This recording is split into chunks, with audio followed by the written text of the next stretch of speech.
Out of work again? My aunt sneered across the dinner table. Right then, the butler walked in holding the newest issue of Fortune. On the cover, youngest tech billionaire. Front and center? My face, smiling back at them. The betrayal cut deep, a wound inflicted not by enemies, but by the very people who were supposed to lift me up. They laughed, they scoffed, and they dismissed my dreams as mere computer games. But what they didn't know was that while they were busy measuring success by job titles and corner offices, I was quietly building an empire that would shake their world to its core.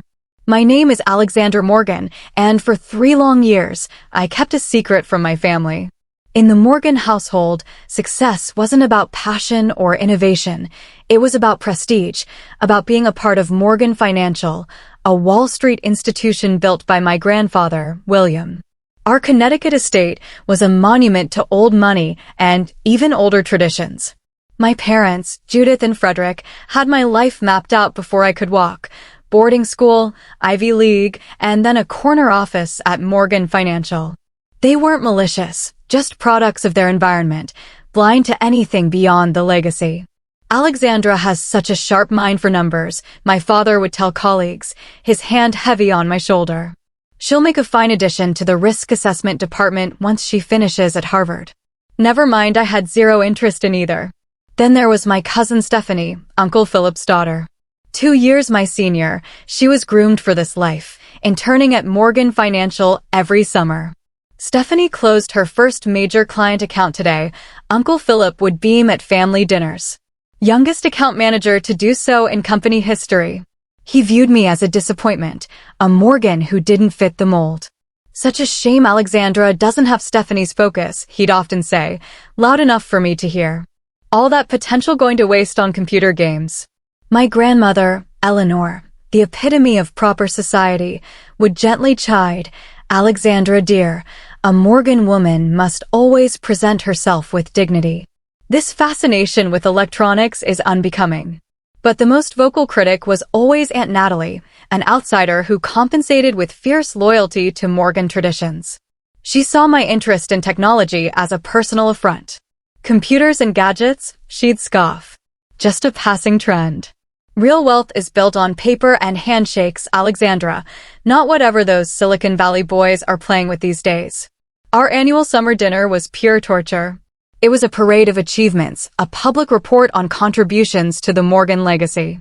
When I was 12, I proudly announced I'd taught myself basic coding. How creative, Aunt Natalie responded, her smile not reaching her eyes.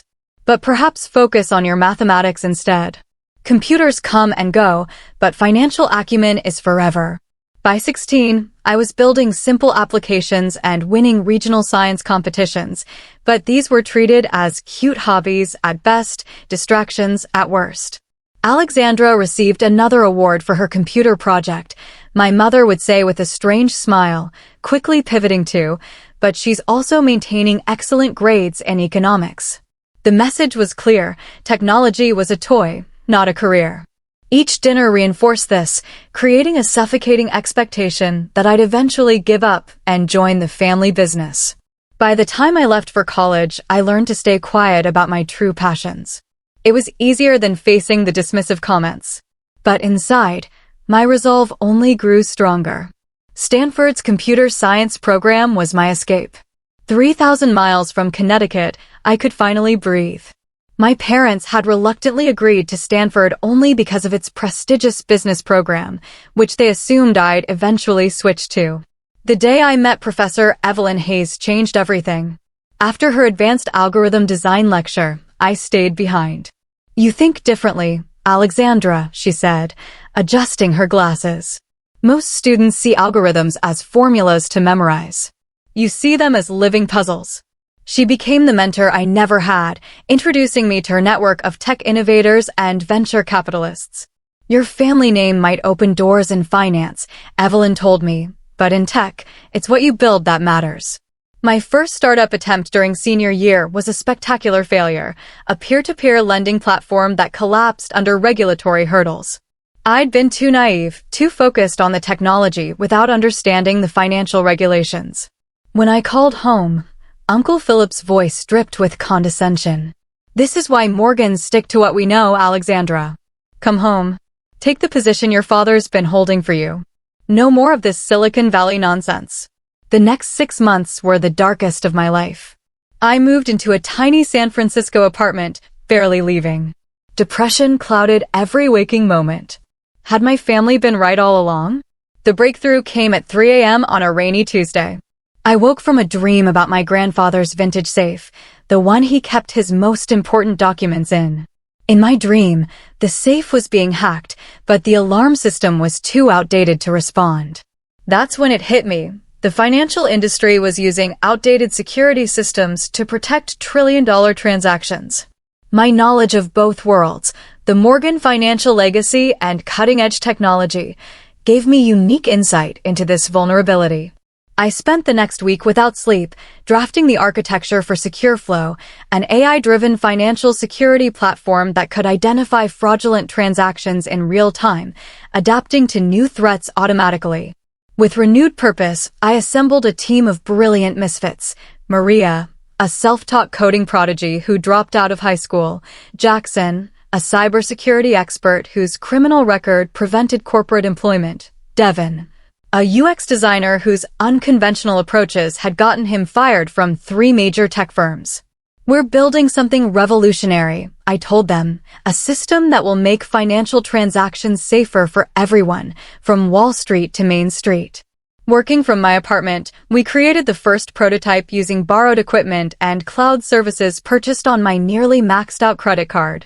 All while my family believed I was finding myself after my startup failure. Our breakthrough came when I pitched the prototype to Tech.Right, a notoriously skeptical angel investor. Your background is finance royalty, he said after my presentation. Why are you slumming it in a studio apartment with a startup? Because my family represents the past, I replied. I want to build the future. He wrote a check that same day. One strategic decision changed everything. I used A.M. Morgan as my professional identity. Not to hide completely, but to ensure my work would be judged on its merits, not my family name. It also kept my family from discovering what I was building before I was ready. Our series of funding round closed at $18 million, news I couldn't share at the next family dinner, where Aunt Natalie asked if I was still playing with computer games. I smiled and changed the subject. SecureFlow grew exponentially. Major banks began adopting our security protocols. The team expanded from 4 to 40, then 400. We moved from my apartment to a converted warehouse in Soma, then to a gleaming office tower in the financial district. Through it all, I maintained my privacy, even as SecureFlow reached unicorn status. I kept a low profile, avoiding industry events, sending team members to accept awards. The few photos published showed only the back of my head or my profile in shadow. The call from Fortune came 3 years after that rainy night of inspiration. The reporter had pieced together that A.M. Morgan was Alexandra Morgan of the Banking Morgans. We want to do a cover story, she said. The secret billionaire revolutionizing financial security. After a long pause, I made my decision. I'll do it on one condition, I said. Use my full name. Alexandra Morgan. It's time for the truth. The photographer captured me standing in our office, the San Francisco skyline behind me, wearing jeans and a simple black turtleneck rather than the Morgan-approved designer suit. The headline they chose was perfect. Alexandra Morgan, youngest billionaire revolutionizing financial tech. The issue would hit newsstands the day after our annual family dinner. I drove my modest electric car through the imposing wrought iron gates of the Morgan estate, past the freshly manicured lawns and the fountain centerpiece. The mansion loomed ahead. Georgian architecture, 22 rooms, enough family history to fill a museum. Jenkins, our family butler for 30 years, greeted me with the same formal nod he'd given me since childhood. Miss Alexandra, he said, taking my light jacket, the family is gathered in the east drawing room. I smoothed my simple navy dress, expensive, but intentionally understated, and took a deep breath. The double doors to the drawing room might as well have been the gates to an arena. Alexandra, darling. My mother rushed forward, her diamond earrings catching the light. Her embrace was genuine, but brief, a Morgan greeting. We were beginning to think you'd missed dinner entirely. My father nodded from his position by the fireplace, tumbler of scotch in hand. Traffic from the city, he asked, assuming I still lived in my Connecticut apartment. Something like that, I answered vaguely. Uncle Philip didn't bother with pleasantries. Heard anything from that headhunter I sent your way? Gregory Stevens, top fellow, places candidates with all the best firms. I've been busy with other projects, I replied. Projects don't pay the bills, he countered with a dismissive wave. Unless they've started paying for playing on computers these days. Cousin Stephanie approached, radiating confidence in her tailored Chanel suit, diamond engagement ring prominently displayed. She air-kissed both my cheeks. Alexandra, it's been ages. I've missed you at the industry mixers. Her smile tightened at the corners. I've just been made Senior Vice President of Client Relations. Youngest in Morgan history. Congratulations, I said, genuinely happy for her despite our complicated relationship. Stephanie closed the Peterson account last quarter, Uncle Philip announced to the room. $15 million in new investments. That's carrying on the Morgan tradition. My grandmother approached slowly, leaning on her ebony cane. Alexandra, she said, her voice soft, but carrying an undercurrent of disappointment, still pursuing your interests? Still in technology. Her slight frown spoke volumes as she patted my hand and moved toward her favorite armchair. My grandfather nodded at me from across the room, a slight twinkle in his eye, the only break in his stoic demeanor. Jenkins announced dinner precisely at 8, and we processed into the formal dining room. The mahogany table gleamed under the antique chandelier. I took my assigned seat, the same place I'd sat since graduating college, between grandmother and cousin Stephanie. The perfect position to feel inadequate from both generations. The market's been particularly favorable to traditional investment strategies this quarter. My father began as Jenkins served the soup. The tech bubble is showing signs of strain, as expected.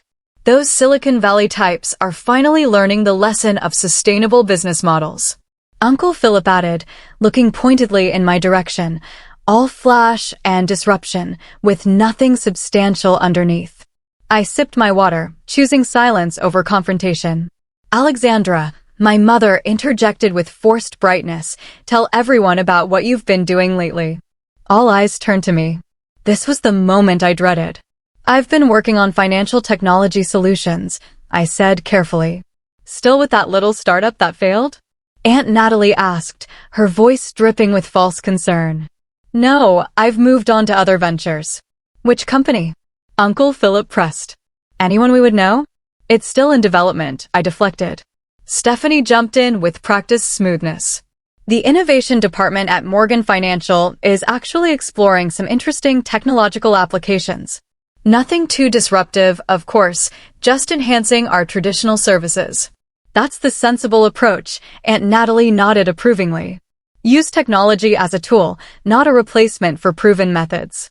The conversation shifted to Stephanie's recent industry recognition and my cousin David's new position at Goldman Sachs. I focused on my perfectly prepared duck confit, nodding at appropriate intervals. Alexandra was always so bright, my mother said during a lull. She just needs to find her footing. At your age, I had already managed my first fund, Uncle Philip reminded everyone. It's about focus and commitment to excellence. Different times, Philip, my grandfather said quietly. Different world now. Some things don't change, Aunt Natalie countered. The principles of success remain constant. Hard work, connections, proper positioning in established industries. As Jenkins cleared the main course plates, Aunt Natalie turned her full attention to me, her diamond bracelet clinking against her wine glass. Unemployed again, she asked with mock concern. At your age, I was already on the board of 2 companies and had organized the Morgan Foundation Gala 3 years running. The table fell silent, waiting for my response. This was the moment that had played out countless times, the public reminder of my failure to meet Morgan standards. I took a careful breath. I wouldn't exactly say unemployed. Oh, Aunt Natalie raised a perfectly penciled eyebrow. Then what exactly would you call it? Freelancing? Consulting? Or is it still the computer hobby? Before I could answer, Jenkins entered the dining room with unusual timing. He never interrupted the main dinner conversation. In his white-gloved hands was a silver mail tray. "Pardon the interruption," he said formally, "but Mr. Morgan's advance copy of tomorrow's Fortune magazine has arrived. He specifically asks to see financial publications as soon as they're delivered." My heart stopped. The timing couldn't be more perfect or terrifying. 3 years of secrets were about to be exposed in the most dramatic way possible. Jenkins approached my father with the tray, the glossy cover of Fortune facing down, as was customary. My father barely glanced up as he took it, still mid-sentence about quarterly projections. "Thank you, Jenkins." As I was saying, the conservative approach has once again proven. He flipped the magazine over and froze. The words died in his throat as he stared at the cover. The silence extended for 1 second, then 2, becoming increasingly noticeable until the entire table turned to look at him. "Frederick," my mother questioned, "is everything all right?" My father's face had drained of color. His mouth opened, closed, then opened again, but no words came out. Instead, he slowly turned the magazine around for everyone to see. There I was, standing confidently in front of floor-to-ceiling windows overlooking San Francisco Bay, arms crossed, wearing my signature black turtleneck and a subtle smile. Above my image, the bold headline proclaimed, "Alexandra Morgan, youngest billionaire revolutionizing financial tech." The silence around the table was absolute. Not even the clink of silverware broke the sudden vacuum of sound. My mother's water glass slipped from her fingers, spilling across the white tablecloth, but drawing no reaction. Uncle Philip reached for the magazine with trembling fingers. This must be." He couldn't complete the sentence as his eyes darted between the cover and my face. Cousin Stephanie leaned over his shoulder, her complexion paling to match the tablecloth. "Secure flow," she whispered. "You're Am Morgan." My grandmother's teacup clattered against its saucer. "Alexandra, explain this immediately." Aunt Natalie's mouth opened and closed like a fish out of water. For once in her life, she was completely speechless. My father finally found his voice. "Is this some kind of joke? Some mock-up you've created?" I took a deep breath. After 3 years of hiding, of deflecting questions and enduring condescension, the moment had arrived. Not as I'd planned, but perhaps exactly as it needed to. "It's real," I said, my voice steady. "The magazine hits newsstands tomorrow. Secure Flow is my company. I founded it 3 years ago." "Secure Flow?" my father repeated. "The security system that First National just implemented across all their branches? That's Secure Flow." I nodded. "Along with 17 other major financial institutions, including 3 international banks. We're currently valued at just over $4 billion. My mother's hand flew to her pearl necklace. $4 billion? And you own it? Uncle Philip asked incredulously. All of it. I maintain majority ownership, I explained. 63%, to be exact. The rest is held by our early investors and employee stock options. Grandmother Eleanor pressed a hand to her heart. You're telling us you've been building a technology empire, while we thought you were unemployed? Yes. But why the secrecy? My mother asked, hurt evident in her voice. Why not tell your own family? I looked around the table at the faces that had shaped my life, the same faces that had dismissed my passion as a hobby, my ambition as a phase, my vision as a fantasy. Would you have understood? I asked quietly. Would you have supported me? Or would you have told me, as you always have, that technology is just a trend, that real success comes from following the Morgan path? No one answered. The truth hung in the air between us. My grandfather William suddenly let out a deep, rumbling laugh that startled everyone. It built from a chuckle to a full-bodied roar that made the crystal glasses vibrate. Magnificent, he declared, slapping the table. Absolutely magnificent. A Morgan through and through, but on your own terms. He raised his wine glass toward me. To Alexandra, who understood that tradition without innovation is just stagnation. The silence broke like a dam. Everyone began speaking at once, questions tumbling over each other. How did you start? When did you? Why didn't you? How much is the company worth? I held up a hand, and to my surprise, they fell silent. Something had shifted. The family power dynamic had irrevocably changed. "I'm happy to explain everything," I said. "But first, I want to be clear about something. I didn't build SecureFlow to prove you wrong or to earn your approval. I built it because I believed in the vision, because it was what I was meant to create." My father nodded slowly, a complex mixture of pride, confusion, and regret crossing his features. "We have a lot to talk about." "Yes," I agreed. "We certainly do." Dinner was forgotten. Jenkins discreetly directed the staff to clear the barely touched desserts as my family moved en masse to the grand living room, the Fortune magazine passing from hand to hand like a sacred artifact. "It says here you developed a proprietary algorithm that can detect fraudulent transactions with 99.8% accuracy," Uncle Philip read aloud, his voice tinged with disbelief. "That's unprecedented in the industry.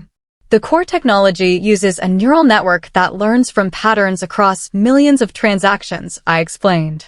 "Traditional security systems are rule-based, which makes them vulnerable to new types of attacks. Ours evolves constantly." My father paced by the fireplace, occasionally stopping to glance at me with new eyes. "You understand what this means for the industry, don't you? This could completely transform how financial institutions approach security." "That's the idea," I said.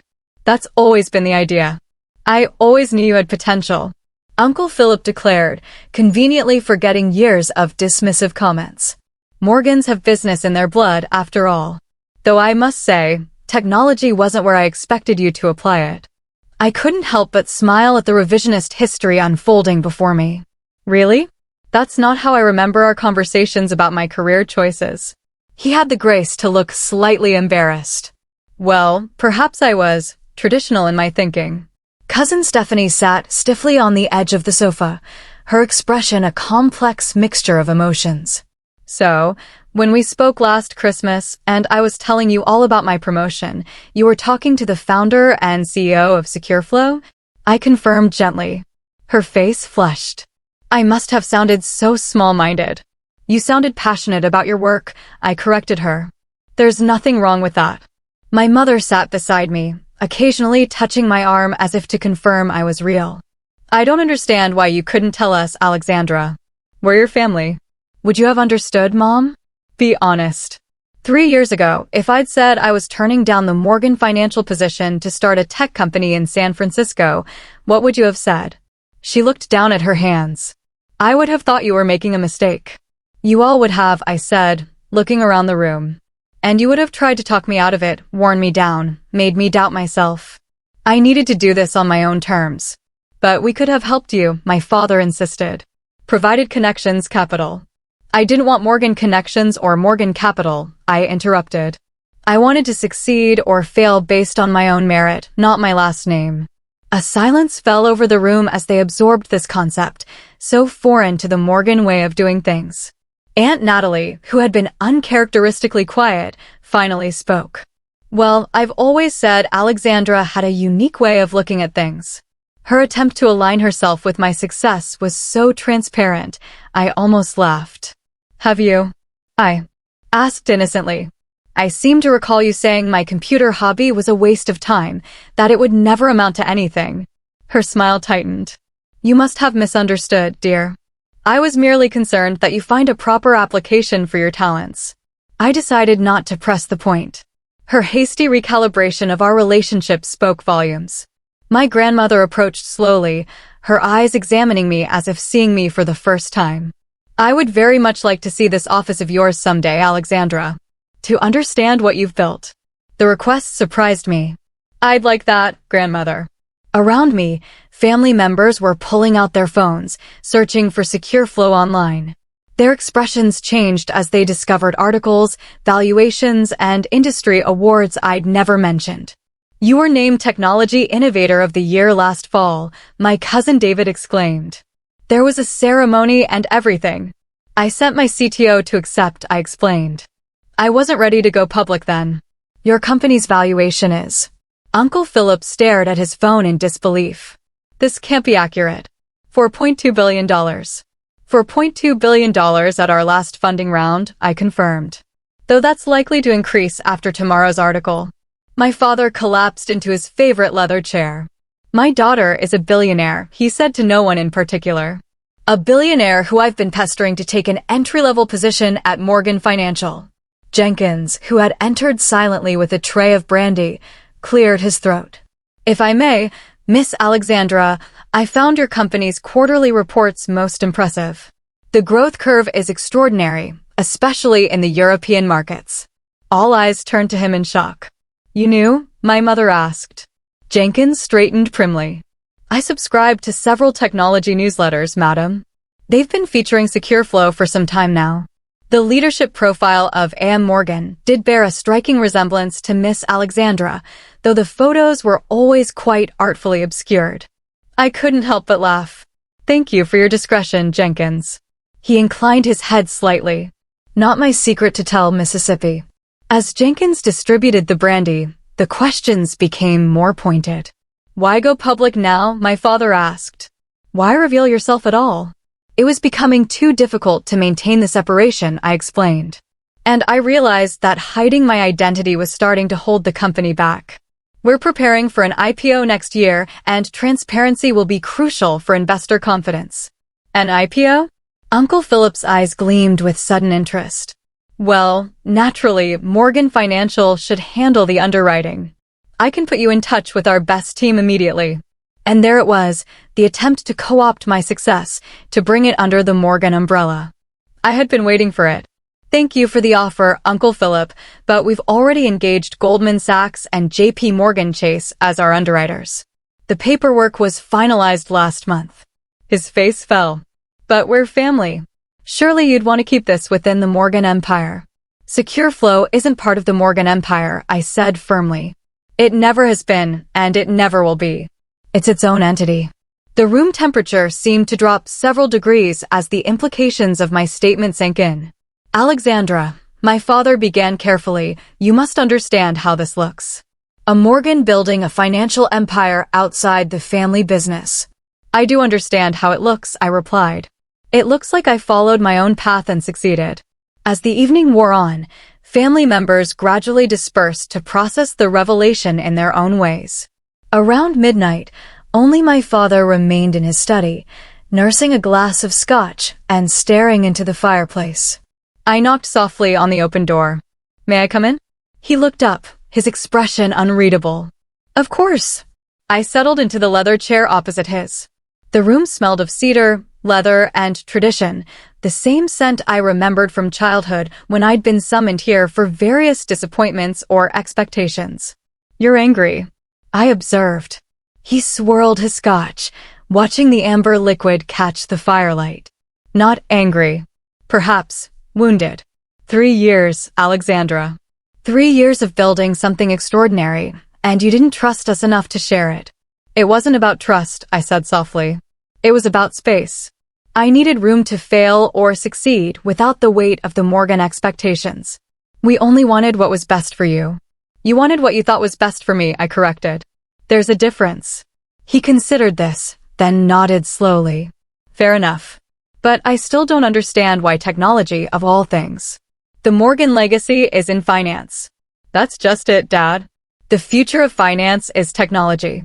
The institutions that don't adapt will become obsolete. I saw that coming years ago, but none of you would listen. He flinched slightly at the truth of it.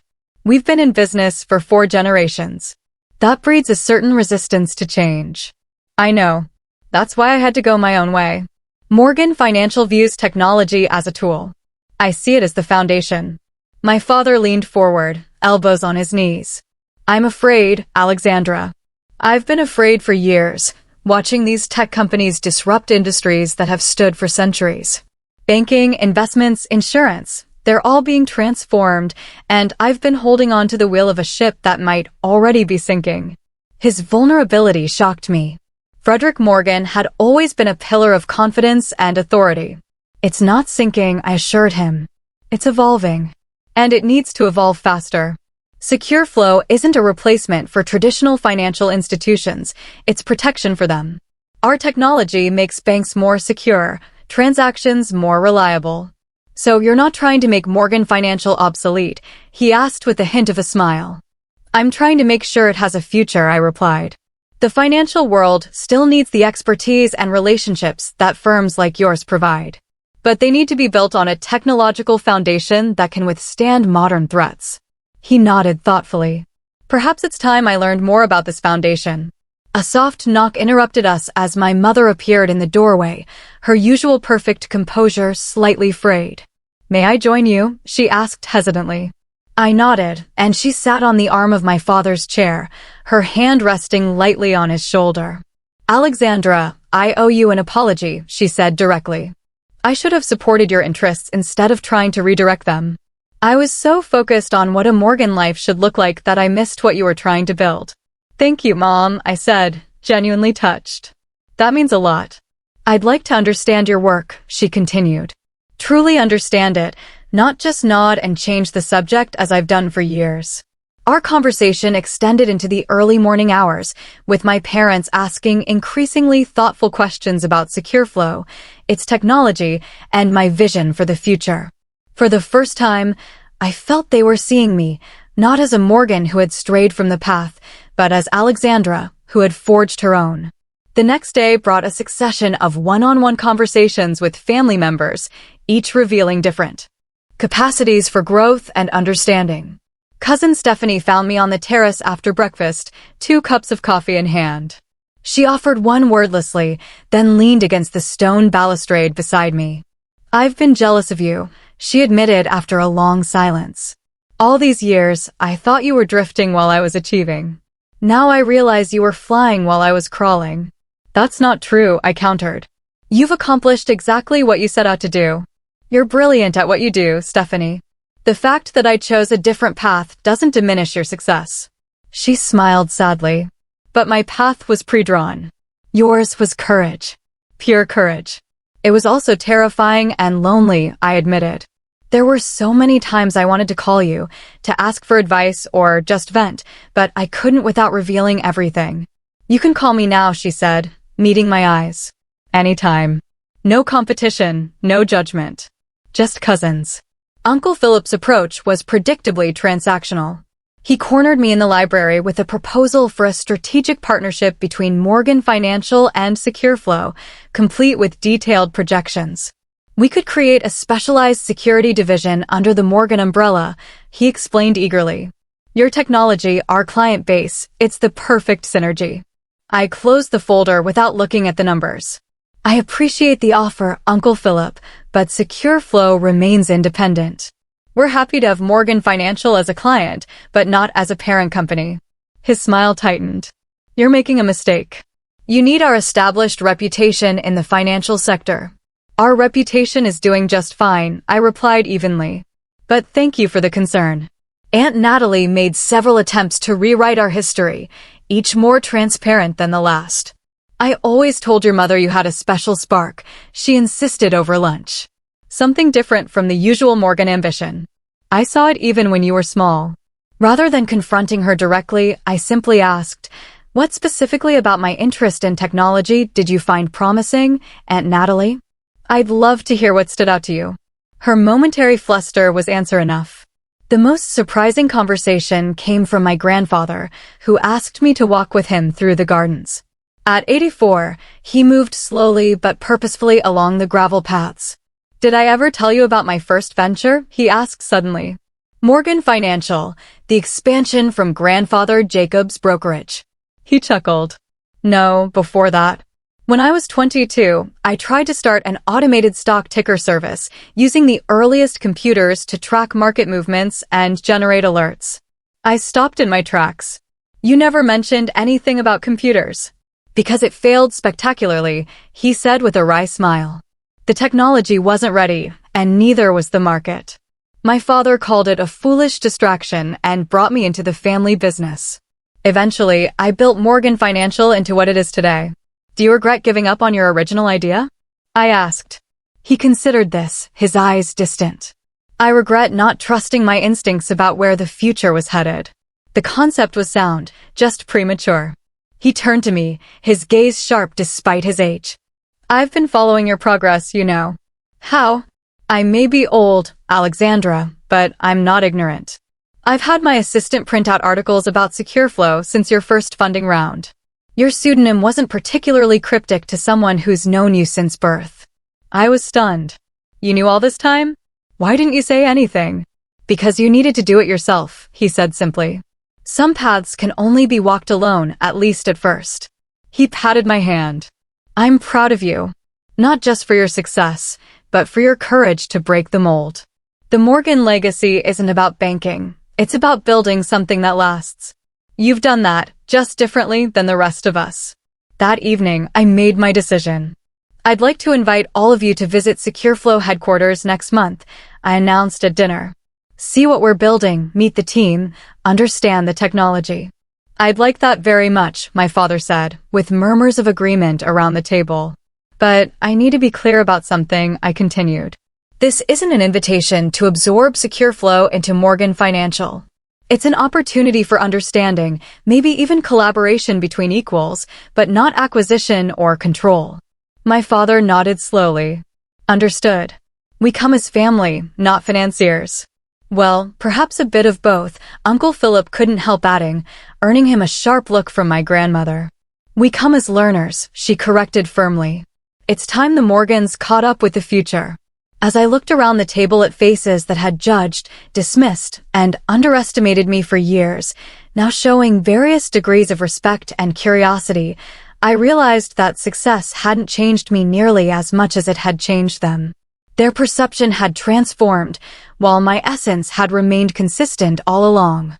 I had wanted their approval for so long, only to discover that what I really needed was my own confidence, something I built alongside SecureFlow, brick by brick, code by code. 6 months after the Fortune magazine revelation, I hosted the Morgan family's first ever West Coast dinner at my San Francisco penthouse. The space couldn't have been more different from the Connecticut estate, floor-to-ceiling windows overlooking the bay, modern furnishings, and not a piece of inherited furniture in sight. As my family arrived, I observed the subtle changes in our dynamics. My father and grandfather immediately gravitated toward the window to discuss the city's skyline and real estate potential, common ground they could share. My mother and grandmother admired the contemporary art collection, asking thoughtful questions about the local artists I supported. Even Uncle Philip had moderated his approach, though he couldn't resist mentioning potential synergies between our companies at least once an hour. SecureFlow's European expansion is moving faster than projected, I explained as we sat down to dinner, a casual farm-to-table experience rather than the formal service they were accustomed to. We've opened offices in London, Berlin, and Stockholm in the last quarter. The Frankfurt Banking Consortium signed on last week. Your security protocol prevented 3 major hack attempts on First National last month, my father noted. Their board chair couldn't stop singing your praises at the industry conference. The system works, I said simply. That's what matters. The conversation flowed with surprising ease, a blend of tech discussions and family stories, business projections and personal updates. The rigid boundaries of Morgan dinner conversation had softened, allowing for a mix of professional and personal that felt natural. After dinner, cousin Stephanie joined me on the balcony, both of us watching the fog roll in beneath the Golden Gate Bridge. I've been thinking about your approach, she said thoughtfully, the way you built something completely new instead of trying to change the existing structure. And I'm launching an innovation division within Morgan Financial, she announced. Father finally approved it last week. We'll focus on integrating emerging technologies into our traditional services. I smiled. That's fantastic, Stephanie, genuinely. It's small compared to what you've built, she said with a self-deprecating laugh. It's not about size, I countered. It's about impact. You're changing Morgan Financial from within, which might be even harder than what I did. Back inside, I found my parents and grandparents examining the digital wall displaying SecureFlow's global security monitoring, a real-time visualization of our system protecting financial transactions worldwide.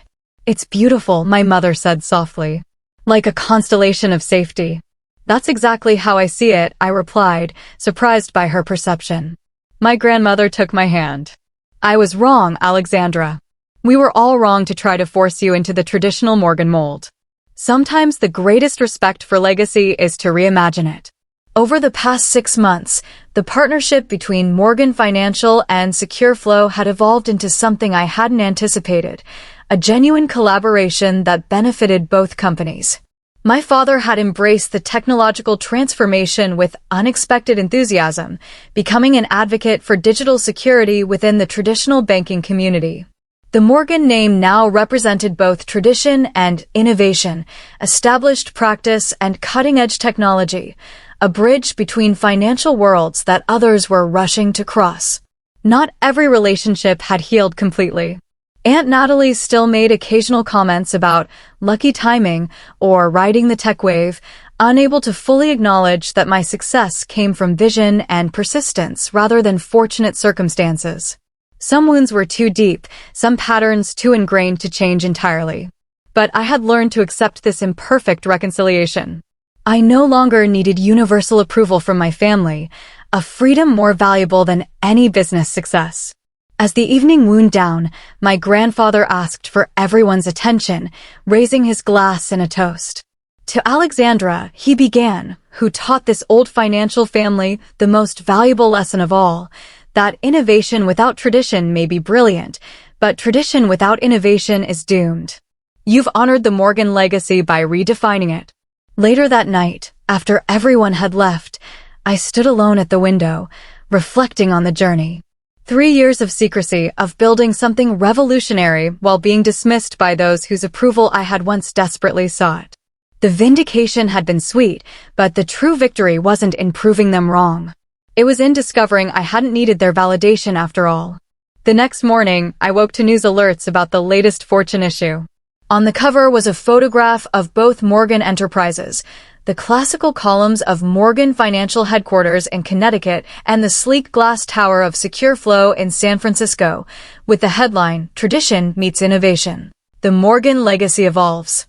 The article detailed our partnership and the broader implications for the financial industry, how established institutions and technological disruptors could collaborate rather than compete, creating stronger systems together than either could build alone. I thought about all the other young innovators facing family expectations, cultural pressures, and institutional resistance, brilliant minds with visions that others couldn't yet see. My journey from dismissed dreamer to industry leader could serve as a roadmap for them, proof that perseverance and belief in one's vision could overcome even the most entrenched skepticism. Success wasn't measured by wealth or recognition, though those were satisfying validations. True success came from authenticity, building something that reflected your unique perspective and contributed genuine value to the world. The Morgan legacy would continue, not as a rigid tradition passed unchanged through generations, but as an evolving entity, adapting to new realities while maintaining core values of excellence and innovation. I had found my place within that legacy, not by conforming to its established boundaries, but by expanding them to include new possibilities. What's your story of being underestimated? Have you ever proven someone wrong who didn't believe in you? I'd love to hear your experiences in the comments.